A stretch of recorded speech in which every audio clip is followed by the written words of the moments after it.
So what I did with my son is this. Now, in this situation, my son was wrong. This little situation, he was wrong. And my son deserved a spanking, not just for that, but he had built up about a year and a half's worth of a spanking. My son deserved for me to break his booty off with a switch, a brick. I need to bring the whole house down on his head. And he kept messing up. I said, Ugh. And I never took out my wrath on him. And I only a few times would I said, son, you know what? Sit down for a second.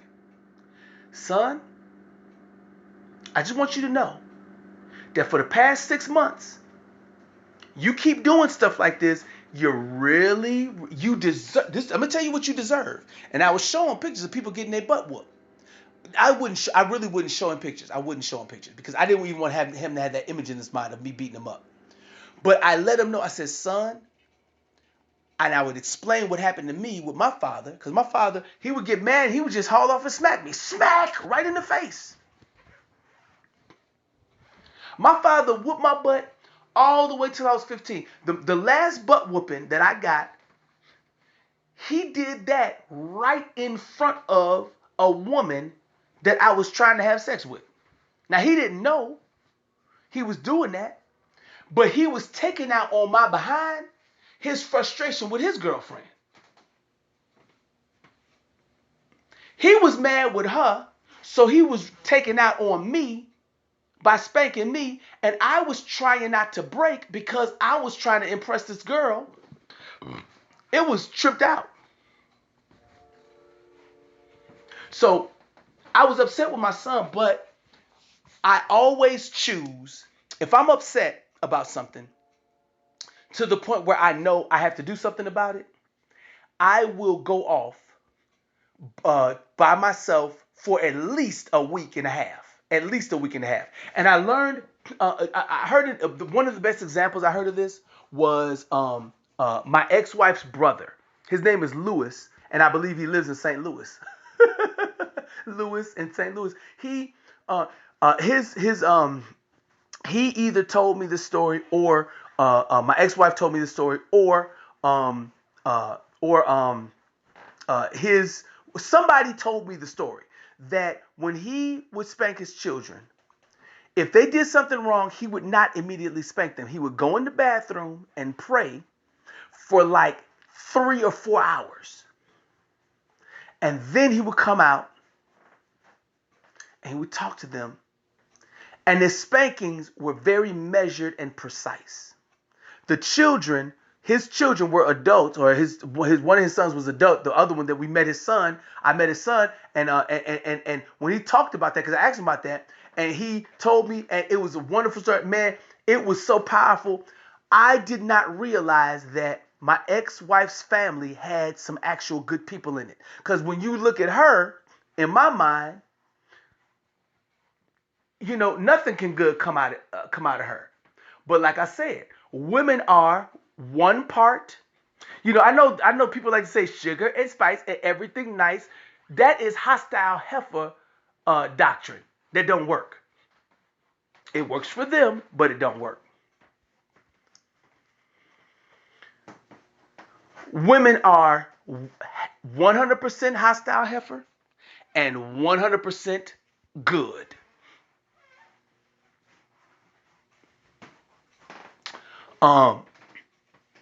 So I went off and I let months and months and months pass. So I got this wonderful opportunity because my son was doing a bunch of stuff, and not only was it bothering me, but it was bothering my daughter. And that's another reason why it was bothering me, because I saw how frustrated she was with him. So what I did was, because my son and me, we have such a good relationship. Me and my son have 4 more years of a relationship than me and my daughter. Because my daughter was born when he was 4. So just by the numbers, it's not that she's not close as him with me, but she can't eat as many cookies as him because his stomach is bigger. She can't lift as much weight as him because his arms are bigger. She can't do what my son does because he's my son. Right now he's 10 years old. He's finna be 11. She can't do what he does. So whenever they're doing something together, he has to lower himself to help her. And when she's annoying him, he knows how to push her down and be like, whatever. And he knows how to push her down and not hurt her. So she's learned how to manipulate him by pretending like she's crying. And so then he breaks down and gets down to her and boopity scoopity boopity. Naomi, and she's looking at him and she's looking at him and she's, I got you. And she grabbed him, put him in a headlock or whatever. He's like, oh, Naomi, you got me again. It's so fun to watch them. And again, God showed me that my son and my daughter, that is the best of Matt and the best of my ex-wife. And it's the worst of Matt and the worst of my best wife, of my ex-wife. It's beautiful. I'm watching. If you watch my children, you will see the marriage of me and my ex-wife. We don't need to be married in order for the world to see the great marriage that began on 15 October 2005. That marriage is what produced Naomi and Nathan, my son and my daughter. And here's what that means. It means that me and her don't need to fight each other for the rest of our lives in order for the will of God for our marriage to be accomplished, because we accomplished it. We made Naomi and Nathan, and they are a reflection. Naomi is the best of me and the worst of me and the best of her and the best of me. Wait, I'm sorry. I said it wrong. Naomi is the best of her and the best of me.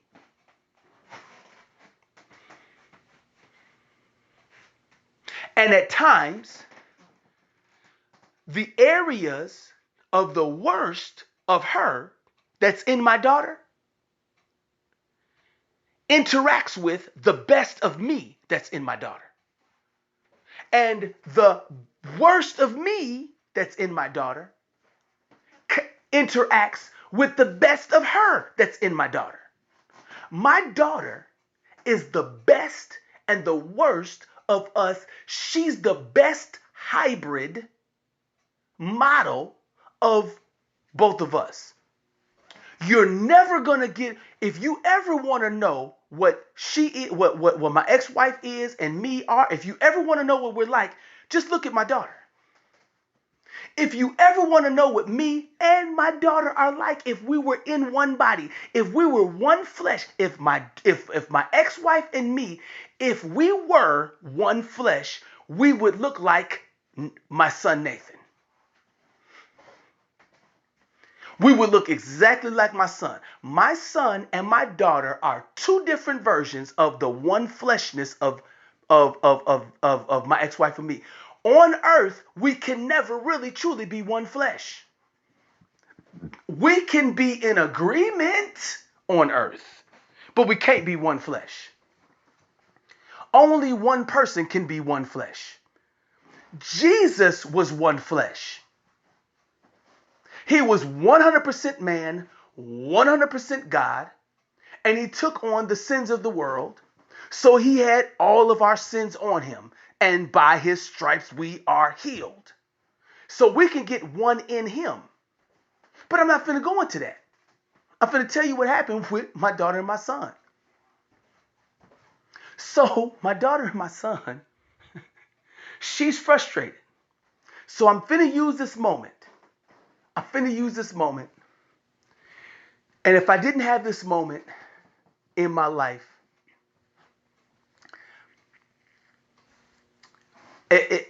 This moment in my life was so fantastic.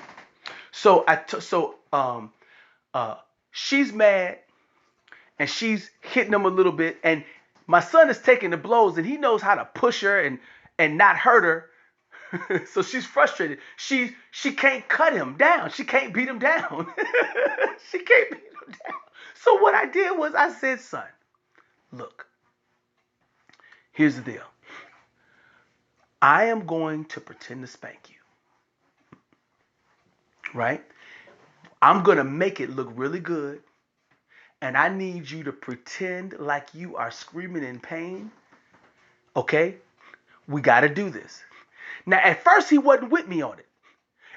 It's nothing more than a replay of what me and Corinthian did. In other words, I let Corinthian know, sit back, I'm going to do something, and it's going to look like I'm hurting you. It's going to look like I'm hurting you. But really, I'm helping her, and I'm helping you, and I'm helping your relationship with one move. Okay? Here we go. So I told my son, I said, look, I'm going to pretend to spank you. It's not going to hurt, but I'm going to make it look good. And when you look at my face and when you look at my hand, it's going to look like it's going to sting, but you're not even going to feel it. You're not even going to feel it. You're not even going to feel it. You're not even going to feel it. And then, but I want you to pretend like you're feeling it. And I want you to scream and cry like everything is it needs to look like it's like we're acting in this movie. All right, so look, the blood is going to come out here, and then the explosion is going to happen in the building. I'm going to crush you. I'm going to make it, it's going to be spectacular. This death, this amazing, this horrible, all the special effects is going to rain down on you.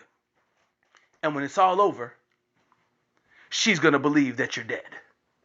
And then 2 scenes later, we're going to find you getting up out of the rubble. And we're going to play the glorious music, dun, dun, dun, dun, dun, dun, dun, and you're going to walk in slow motion out of the wreckage. And you're going to go over there, and you're going to take the enemy by his neck, and you're going to crush his neck, and you're going to put his face in the toilet, and then you're going to go off, and then the credits are going to run, okay? Are you ready there, Mad Dog? Yeah, I'm ready, all right. You cool with the makeup? Yeah, I don't need no makeup. No, you sure don't need no makeup. We're just going to touch up the bridge of your nose right there. You know, we got to touch up your 3 head. We got to touch up your 3 head with a little bit. Your 4 head, now your 5 head, we put a little bit of strip of whatever on your 5 head. All right, now, so my son, he's game, he's ready, and he's excited about this. Now, he's so ready to do it that he's giddy with anticipation. He's so giddy. He is so ready to do it.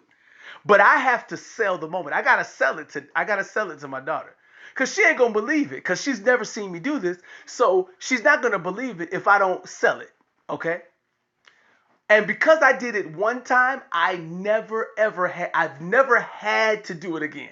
I've never had to do it again. And sometimes my children want to replay that moment. And so we'll do it and we'll have a laugh. We'll have a laugh in the same way that, like, on Sunday mornings, we get up and the preacher get up and start talking about the crucifixion, and he died on the cross. It is finished. Everybody, it is finished. You know, we will replay and relive the moment and have fun with it. You know, might wear a cross around our neck with yes, this is and then, and then every month we would eat the bread, drink the blood of the whatever and stuff like that. You know, it's not cannibalism drinking the blood of Christ, because it's really grape juice. You know what I'm saying? We're pretending like we're drinking the blood, but we're really drinking grape juice. Except for over at the one church over there, they was actually drinking real wine, and I was in the service. I got up there, they gave me the cup, and I drank it, and I said real loud, "This is real wine." Oh, I'm sorry. I didn't mean to say that out loud. And then everybody started laughing at me like, yeah. I said, wait a minute. I got one question. What's your question? What do the kids drink? They drink it too. You give the kids in church, you give them alcohol?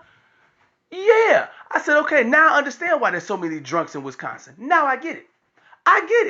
The Tavern Association has affiliated with the church. So now they starting the children off young. While they think they're worshiping God, they're really learning how to drink, learning how to be an alcoholic. All right, now anyway, I got to sell this moment to my daughter. I gotta sell it. So I said, baby, he's ticking you off. Do you want me to spank him down now? And she looked at me because she never heard this before. And she thought within herself, her face, the wheels was turning because she's never been presented with an opportunity to get back at Nathan, my son. She's never had an opportunity to get back at Nathan. Nobody ever checks Nathan. Nathan is the firstborn. Why can he get away with everything? He takes my brownies. He takes the good. When he finished his milk. When he finished, Mama gave both of us some juice. He finished his juice and he didn't look at my juice because I'm sipping it and I'm taking my time. And he grabbed some of my juice and poured some of my juice into his cup. I didn't want. That's my juice. That's my juice. That's my juice. I know, but I want it. Give me my juice back. And he. So my daughter. She didn't know that there was ever that there was an option that her big brother could get beat down. She didn't know. My son would be bullying her. She had no idea that somebody could bully him because he watched me. She's watched me for 4 years never punish him. Right? So I'm about to give her the golden moment. She's like, oh my God, this is so wonderful. Yes. I said, now listen, I can take my hand. I said, feel my hand. And she felt my hand. Right? I can't remember if it was my right hand or my left hand. Right? Because there's this whole thing about the father's right hand and the father's left hand. There's a whole thing about the father's right hand. But a buddy of mine named Posse, the guy who produced my third album, he told me about what's in the father's left hand. Now, I'm not going to get into what's in the left hand of the Father, right? The left hand of God. But I just want you to know, you do not want the left hand of God. You don't want the left hand of fellowship, and you don't want the left hand of God coming after you. So I preached that to my daughter. I said, I'm going to hit him with the left hand. She said, hit him with the left hand and hit him with the right hand. Give him both hands. I said, I'm going to hit him on the left cheek. She said, hit him on the left cheek and hit him on the right cheek. I said, I'm going to hit him on the lower back. She said, hit him on the lower back and hit him on the higher back. I said, I'm going to hit him on the left leg. She said, hit him on the left leg and hit him on the right leg. Let's do it now, Daddy. Do it now. Kill him. Do it now, Daddy. Do it now. Do it now. Smack him down. Get him with the left hand and the right hand. Get him. So my son, like I told you, my son knows this is an act, but he's never seen his sister so enraged. He's never seen her like this. So it strikes fear in his heart. And he looks at me, he's like, Daddy, are you really going to kill me? I said, son, I'm not going to kill you. I'm trying not to blow it, but she's foaming at the mouth. Her eyes are turning red. Her hair has turned into like these squiggly arms. This girl is fired up. And my son is like, oh my God, Daddy, I'm so scared. I said, son, relax. This is all an act. And he's like, are you sure, Dad? Dad, I don't know if I can go through this. I'm finna go upstairs and say, son, please, come on, man. We only got one shot. We got to do this. Come on, man. If you've never trusted me before, I promise when we're done with this, I will take you. We will get some root beer. We get some root beer, Daddy. Yes, we get some root beer. We get some ice cream, Daddy. What else you want? Dad, listen, I want some peppermints. I want some pears. I want some my son's giving. for the joy that was set before him.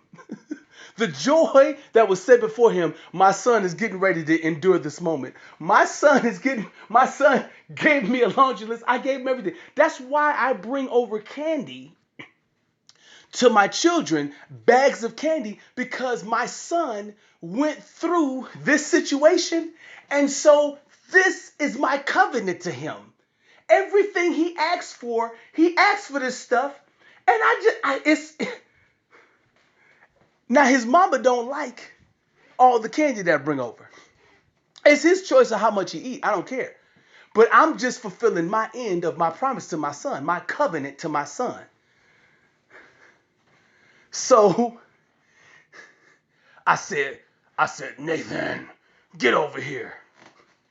And he pretends. He's like, Daddy, no. And I looked at him, I said, thank you, son, because you got to play into it too. Not only do I got to sell it, son, you got to sell it too, man. You got to sell it, man. Come on, man. Don't just lay there. You need to sell it, okay? Don't be resisting me and fighting me. You got to sell it. So my son became a great actor this day.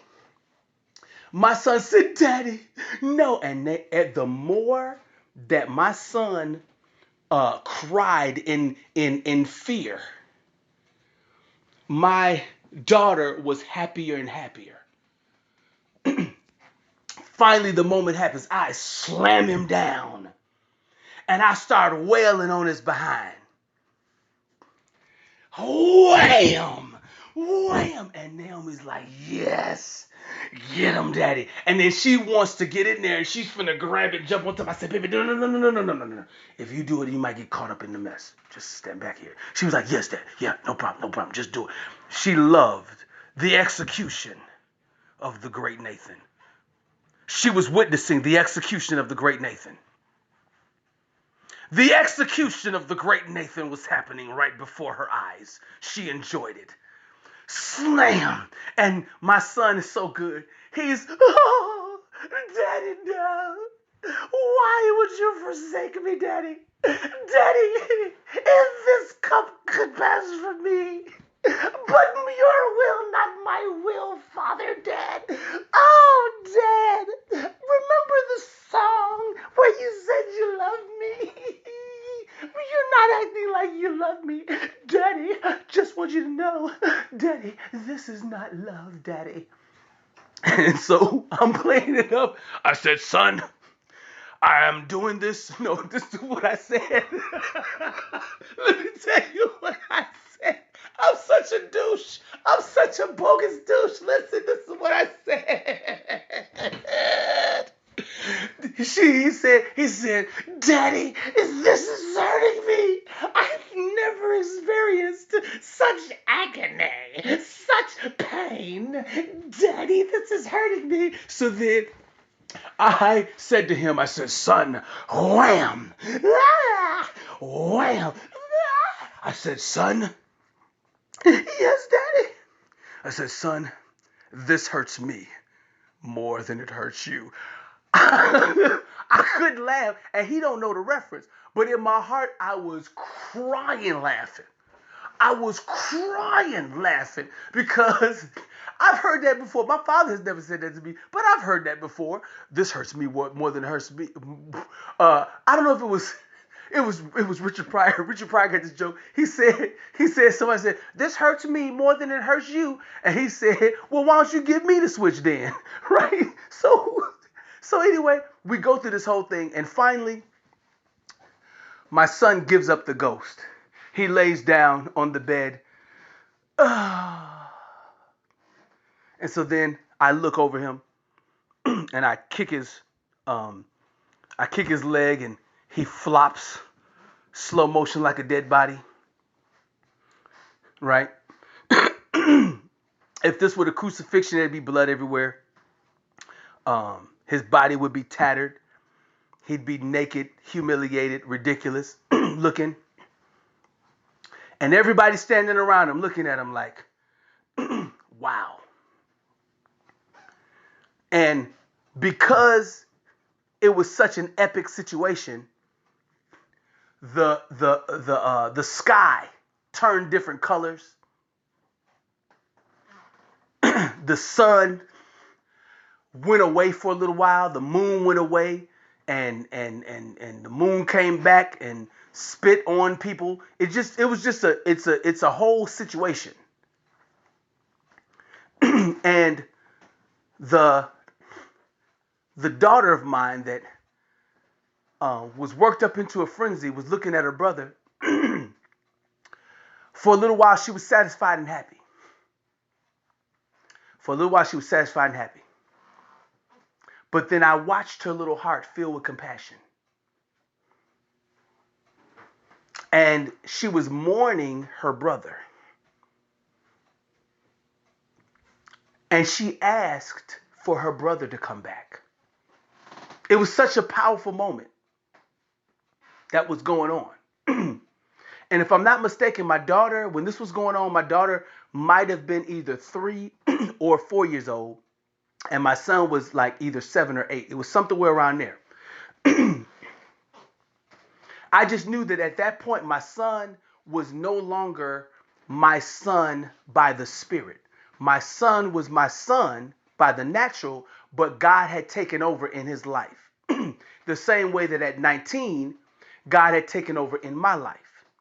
And that my spirit, my heavenly father was my heavenly father. And at 7 years old, my son and me, we shared a covenant moment that was similar to Abraham and Isaac. We had our moment like that. And so where I took my son and gave my son, and my son gave himself to the Lord. So now that we're sitting here in this scenario, he's playing dead, and his sister, he's witnessing his sister have compassion. My son learned in that moment how to get compassion from his sister when she's acting bogus and acting angry. He learned how to play dead, and she would come over and give him a hug and a kiss and try to revive him. So then Naomi, on her own, goes over and begins to weep for her brother and tries to revive him.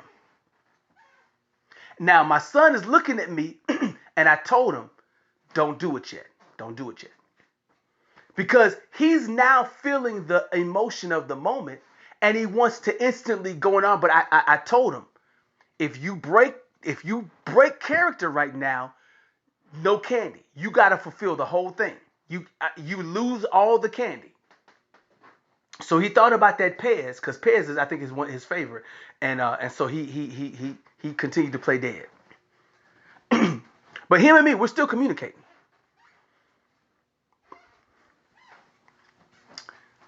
So she cries, and then she comes back to me and says, Daddy, can you bring him back to life? You killed him. Can you bring him back to life? I said, let's do it together. So both of us laid hands together on my son. And my son, in epic fashion, the stone was rolled away. Jesus got up, walked out of the cave,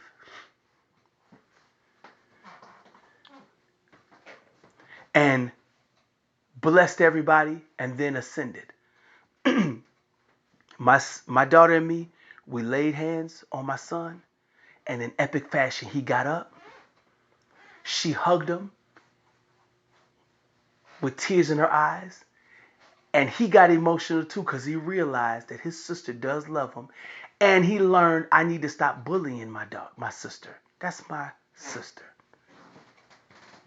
And so he hugged her, and in that moment,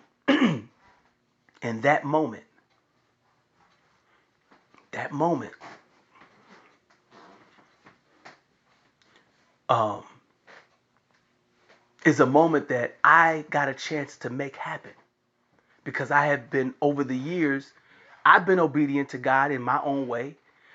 And, I'm just like my son, stubborn in some areas. I'm just like my daughter, would like for revenge to happen to people. But just like my son and my daughter, I was obedient to my father. He gave me the choice. He didn't force me to do it. And anytime that my father spanked me, my heavenly father spanked me, it was a fake spank. He never beat me down. You know, death didn't have any sting on Jesus. But in my daughter's eyes, she saw her son, she saw my son, she saw her brother, the bully, die, and this great man be risen up. I may as well enjoy an airhead while Naomi's snapping it on my head. Nathan, no. But I'm hungry. No? Yeah. I want some food.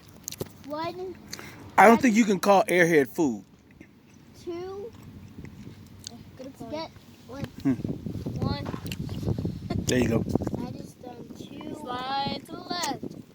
Slide to the right. 3, Bro. 4, 5, 6. Wait, no. There we go.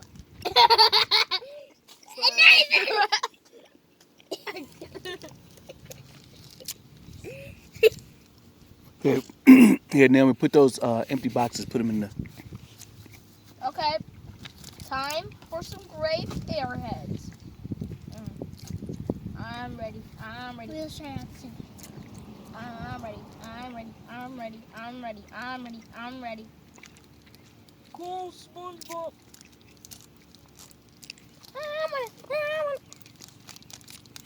Oh, I got a short one.